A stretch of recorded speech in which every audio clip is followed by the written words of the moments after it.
এই পরিস্থিতিতে দাঁড়িয়ে ঠিক কি করবেন মমতা বন্দ্যোপাধ্যায়? তৃণমূল ক্ষমতায় নেই, সেই সময় সমস্ত দলীয় পদ থেকে ইস্তফা দিলেন চন্দ্রিমা ভট্টাচার্য। আপনি দলীয় আনুগত্য দেখিয়েছিলেন বলেই আপনি এতদিন তৃণমূলের সমস্ত রকম সুবিধে পেয়েছেন।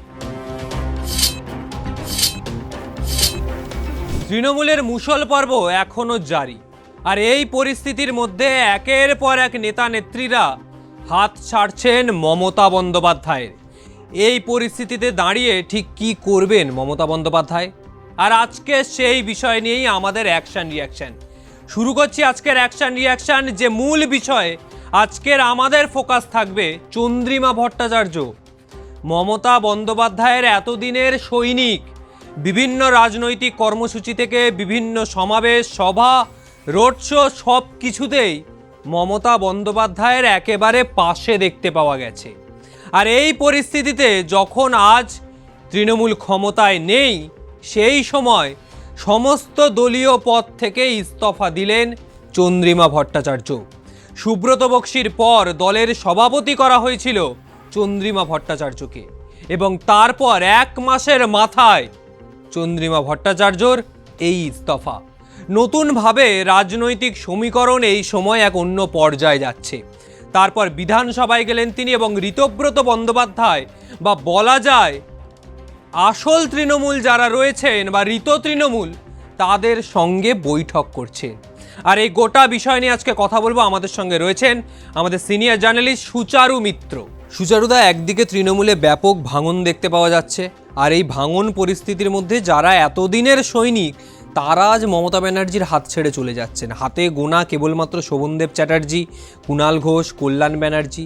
চন্দ্রিমা ভট্টাচার্য মনে করা হয়েছিল যে তিনি যাবেন না, তাও আজ এই পরিণতি। ঠিক কি বলবে গোটা বিষয় নিয়ে? দেখো, এখন বিষয়টা যেটা দাঁড়িয়েছে, যাদেরকে দলনেত্রী মমতা বন্দ্যোপাধ্যায় বিশ্বাস করতেন, নিজের থেকেও বেশি বিশ্বাস করতেন, তারা মমতা বন্দ্যোপাধ্যায়ের পেছন থেকে সরে যাচ্ছে। তাহলে দলটা তৈরি হয়েছিল শুধুমাত্র একটা সুবিধাবাদীদের ওপর ভিত্তি করে। মমতা বন্দ্যোপাধ্যায় আমরা নির্বাচনের সময় দেখেছি, তার আগে দেখেছি, দিনে প্রায় 51 বার নাম নিতেন বিভিন্ন নেতা নেত্রীরা। এই মমতা বন্দ্যোপাধ্যায় চন্দ্রিমা ভট্টাচার্যকে সামনের সারিতে রেখে তাকে রাজ্যের গুরুত্বপূর্ণ মন্ত্রিত্ব দেওয়া হয়েছে। স্বাস্থ্যমন্ত্রীর দায়িত্ব সামলেছেন, আইনমন্ত্রীর দায়িত্ব সামলেছেন, এমনকি দিল্লিতে যখন চন্দ্রিমা ভট্টাচার্য গেছেন, মমতা বন্দ্যোপাধ্যায়ের প্রতিনিধি হিসাবে তিনি দিল্লিতে প্রতিনিধিত্ব করতে গেছেন। এই চন্দ্রিমা ভট্টাচার্য আজকে মমতা বন্দ্যোপাধ্যায়ের হাত ছাড়লেন। অত্যন্ত তাৎপর্যপূর্ণ তোমাকে দেখতে হবে। প্রথমে বলি যে যখন এবারে তৃণমূল কংগ্রেস সরকার থেকে চলে গেল, ক্ষমতা থেকে চলে গেল, মমতা বন্দ্যোপাধ্যায় একটা কথা বললেন যে আমি আর চন্দ্রিমা আবার নতুন করে লড়াই শুরু করব, আমরা আবার আদালতে যাব, মামলা করব, লড়াই করব। সেই মমতা বন্দ্যোপাধ্যায় চন্দ্রিমা আজ নবমধু চন্দ্রিমায় যোগ দিল, কথা বলা যেতে পারে। কেন নবমধু চন্দ্রিমা? ইতিমধ্যেই তিনি বিধানসভার বিরোধী দলনেতা তথা ঋতব্রত বন্দ্যোপাধ্যায়ের সঙ্গে ইতিমধ্যেই সাক্ষাৎ করেছেন চন্দ্রিমা ভট্টাচার্য। জল্পনা বাড়িয়েছিল চন্দ্রিমাদির ছেলেই, সুযোগ বুঝে সে আগেই ঝাঁপ মেরে দিয়েছিল। চন্দ্রিমা ভট্টাচার্য তৃণমূল ছেড়ে, মানে কালীঘাট তৃণমূল ছেড়ে ঋতব্রত তৃণমূলে যাওয়া ছিল শুধু সময়ের অপেক্ষা। ঘটনার সূত্রপাত কি না, প্রতিদিনই নিয়ম মাফিক, যেহেতু চন্দ্রিমা ভট্টাচার্যকে গত মাসে জুন মাসের 3 তারিখে তৃণমূল কংগ্রেস নতুন কমিটি গঠন করে, সেই কমিটি গঠন করে জানিয়ে দেওয়া হয় যে তৃণমূল কংগ্রেসের রাজ্যের সভানেত্রী হচ্ছেন চন্দ্রিমা ভট্টাচার্য। নিয়ম মাফিক সে তৃণমূল ভবনে বসে, প্রত্যেক দিন দুপুরবেলা তৃণমূল ভবনে চলে যায়, সন্ধ্যেবেলা তৃণমূল ভবন থেকে ফেরেন চন্দ্রিমা ভট্টাচার্য। গতকালও তিনি তৃণমূল ভবনে গিয়েছিলেন, কিন্তু এই সময় কিছু একটা ঘটনা ঘটে যায়। তুমি হয়তো সেটা আরও ভালো জানবে যে তৃণমূল ভবনে গতকাল কি ঘটেছে। সেখানে চন্দ্রিমা ভট্টাচার্যকে ফোন করে দলনেত্রী মমতা বন্দ্যোপাধ্যায় বলে যে তুমি উপস্থিত থেকেও তুমি ওদের হাতে এটা তুলে দিলে। এইটা নাকি চন্দ্রিমা ভট্টাচার্যের একেবারে বিরাট প্রেস্টিজে লেগেছে। তিনি বলছেন আমি প্রথম থেকে দলীয় আনুগত্য দেখিয়েছেন, আপনি দলীয় আনুগত্য দেখিয়েছিলেন বলেই মমতা বন্দ্যোপাধ্যায় আপনাকে মন্ত্রিসভায় জায়গা দিয়েছেন। আপনি দলীয় আনুগত্য দেখেছিলেন বলেই আপনাকে তৃণমূল কংগ্রেসের নেত্রী করা হয়েছিল। আপনি দলীয় আনুগত্য দেখিয়েছিলেন বলেই আপনি এতদিন তৃণমূলের সমস্ত রকম সুবিধে পেয়েছেন। আজকে যখন তৃণমূলের বিভিন্ন নেতা নেতৃত্ব যারা সুবিধে নিয়েছে, যারা দলকে সামনে রেখে প্রাতিষ্ঠানিক দুর্নীতি করেছে, দেবরাজ চক্রবর্তী করেছে, আরও অনেককে আমরা দেখছি যাদের বিরুদ্ধে প্রাতিষ্ঠানিক দুর্নীতির অভিযোগ, সব্যসাচী দত্তকে আমরা দেখেছি, যাদেরকে আজকে ডিম ছোড়া হচ্ছে, যাদেরকে আজকে সমাজের চোখে একেবারে দড়ি দিয়ে ঘোরানো হচ্ছে, শওকত মোল্লাকে আমরা দেখেছি। তাহলে এই চন্দ্রিমা ভট্টাচার্যরা কেন আজকে তৃণমূল বা কালীঘাট তৃণমূল ছেড়ে বা মমতা বন্দ্যোপাধ্যায়ের পাশ ছেড়ে চলে যাচ্ছেন? আসলে তারা বুঝতে পেরেছেন গ্রেপ্তারি এড়াতে হবে। আসলে তারা বুঝতে পেরেছেন যে জনরোষ রয়েছে, যেভাবে ডিমের পর ডিম আসছে, সোশ্যাল প্রেস্টিজ যাবে। কিছুদিন আগে মহুয়া মৈত্রের ওপর হামলা হয়েছে। ফলে এই পরিস্থিতি বুঝে চন্দ্রিমা ভট্টাচার্য শুধু একটা সময়ের অপেক্ষা ছিলেন। বলে না যে যার তোমার অনেক কিছুই ভালো আছে, কিন্তু আমি তোমার চলনটা বাঁকাই দেখবো।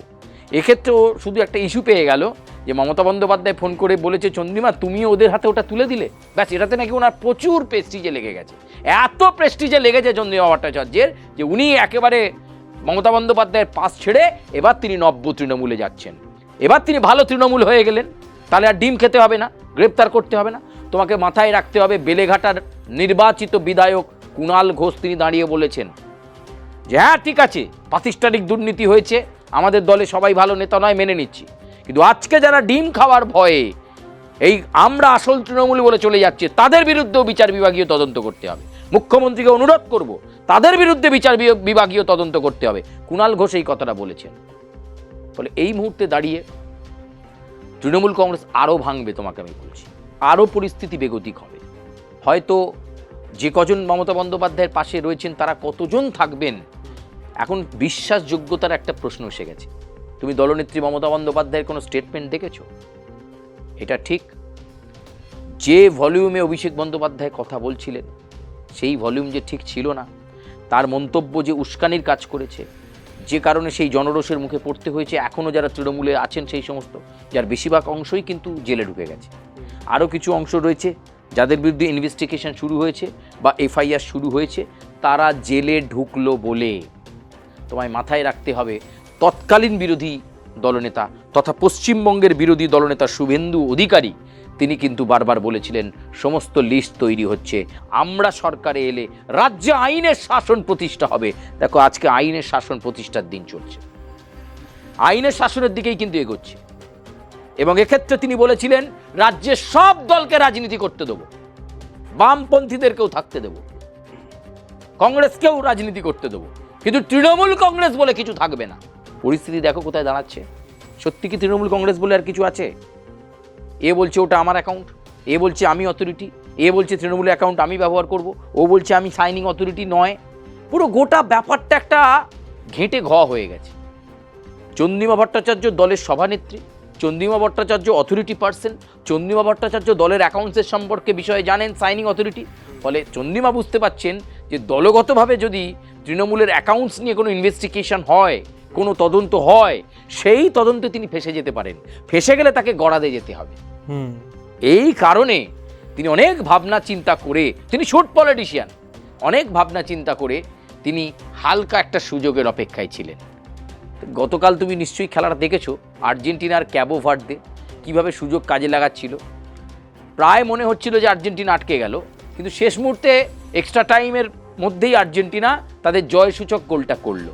এই যে সুযোগটা তারা করে নিল, ক্যাবো ভার্দের একটুখানি গ্যাপ পেয়ে গেল। এই যে অভিজ্ঞতা সম্পন্ন আর্জেন্টিনা বা মেসির এই যে দল, তারা সুযোগের অপেক্ষায় ছিল, ঠিক চন্দ্রিমা ভট্টাচার্য সুযোগের অপেক্ষায় ছিল।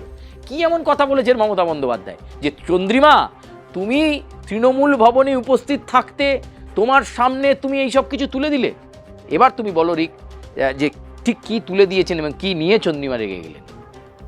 প্রথমত যে ঘটনা দেখতে পাওয়া গেল যে তৃণমূল ভবন যাদের দখলে ছিল এতদিন, বা কালীঘাটে তৃণমূল বলা যায়, সেই তৃণমূল ভবন আসলে যার বাড়ি বা যেখানে ভাড়ায় রয়েছে ভবনটা তৈরি হয়েছে, ঠিক সেই জায়গায় সেই বাড়ির মালিকের ছেলের সঙ্গে গতকাল ঋতব্রত বন্দ্যোপাধ্যায় বৈঠক করেন বাইপাসের ধারে একটি রেস্তোরাঁয়। এবং ঠিক তারপর দেখতে পাওয়া গেল যে ফিরহাদ হাকিম, ঋতব্রত বন্দ্যোপাধ্যায় তারা হেঁটে হেঁটে ভবনের দিকে আসছেন। কি উদ্দেশ্য কিছুই বোঝা যাচ্ছে না। আসার পর ভবনে তারা ঢুকে পড়লেন। ঢুকে পড়ার পর যে জায়গায় সুব্রত বক্সী বসতেন, যে ঘরে যে জায়গাগুলো রয়েছে, যে চেয়ারে তারা বসতেন, সেখানে তারা বসলেন এবং ভবনের দখল নিলেন। বেরোনোর সময় ভবনের বাইরে তালা মেরে দিয়ে চলে গেলেন। আর এই পরিস্থিতির পর, পুরো বিষয়টা জানার পর কুণাল ঘোষ তিনি এসেছেন। আসার পর বললেন যে আরও কিছুক্ষণ থাকতে পারতে, কেন তো তাড়াতাড়ি চলে গেলে, আমরা আসা অবধি থাকতে। তারপর তিনি মমতা বন্দ্যোপাধ্যায়কে ফোন করে জানিয়েছেন, কিন্তু সেই সময় ভবনে উপস্থিত ছিলেন চন্দ্রিমা ভট্টাচার্য। এছাড়াও জেলাস্তরীয় বিভিন্ন নেতৃত্বরা ছিলেন, তারা বেরিয়ে গিয়েছিলেন।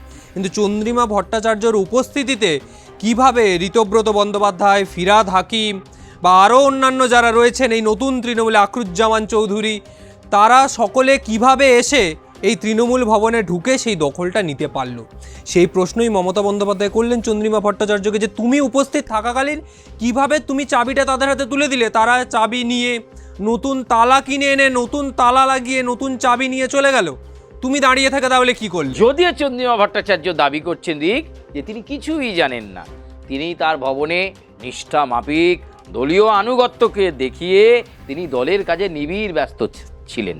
আমি জানি না দলের কি পর্যবেক্ষণ, কি তার সাংগঠনিক রিপোর্ট, কি নিবিড়, আমি তো বুঝতেই পারছি না তৃণমূলের ঘাসফুল আছে না নেই।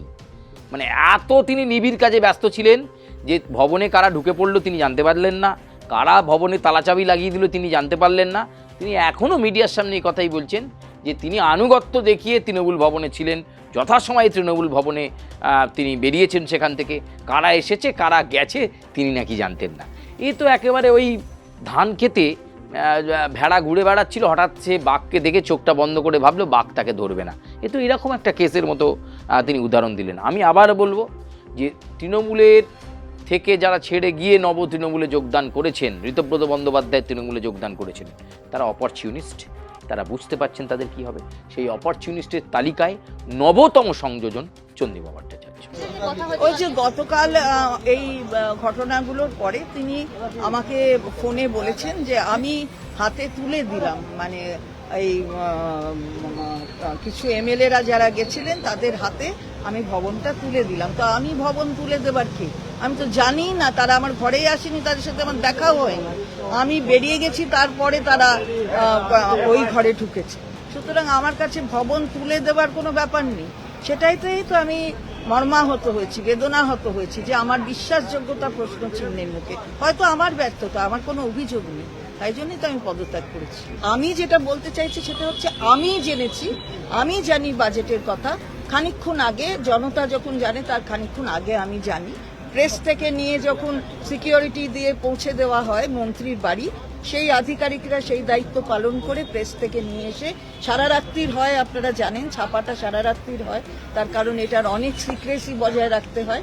সেই সিক্রেসি বজায় রাখার মধ্যে আমিও ওয়ান অফ দ্য পার্সনস যে ও যার জানার কথা নয় আর কি। আমি যখন এসে দেয় আমাকে তখন আমি জানি, তার আগে জানি। এতদিন মমতা ব্যানার্জি তৃণমূলে হাঁড়িতে মধু ছিল, তাই ওখানে বসেছিল। এখন মমতা ব্যানার্জি তৃণমূলের হাঁড়িতে মধু নাই, সেটা ছাড়তে হবে। এর থেকে আবার পরিষ্কার কি হতে পারে? তিনি বলছেন আদর্শহীন মানুষ মৃত মানুষের ন্যায়। আদর্শ আছে সারা ভারতবর্ষের অঙ্গরাজ্যে, সেই তার সময় একটা মহিলা অর্থমন্ত্রী ছিল না, তখন মমতা ব্যানার্জি যিনি অর্থমন্ত্রী না, মানে অর্থনীতিবিদ না হওয়ার পরও একজন আইনজীবীকে অর্থমন্ত্রীর চেয়ারে বসিয়েছিলেন।